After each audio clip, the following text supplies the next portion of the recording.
Нийс агентлаг өнөөдөр нислэг тэрэг осолцсон талаар мэдээллийг хүргэж байсан билээ. Иргэний засгийн ерөнхий газар дээр очиж холбогдох албаныхнаас энэ талаар тодрууллаа.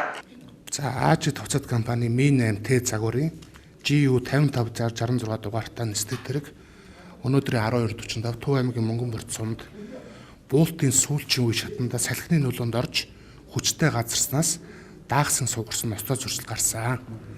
Нисэх багийн 3 гишүүн 7 зорчигч байсан. Зорчигч бол нисэх багийн гишүүд бэртэж гэмтээгүй. Комисс төлөвлөдөн газар дээр ажиллаж байгаа. Комиссийн дүгнэлт гаргахаар шалтгаан тодорхой болно. Тэгэхээр одоо энэ комиссын маань одоо дүгнэлт ер нь хэдий хэр хугацаанд гардаг вэ? Энэ ноцтой зуршлыг бол нислэг техникийн ос зуршиг шинжин шалгах албанаас шалгадаг.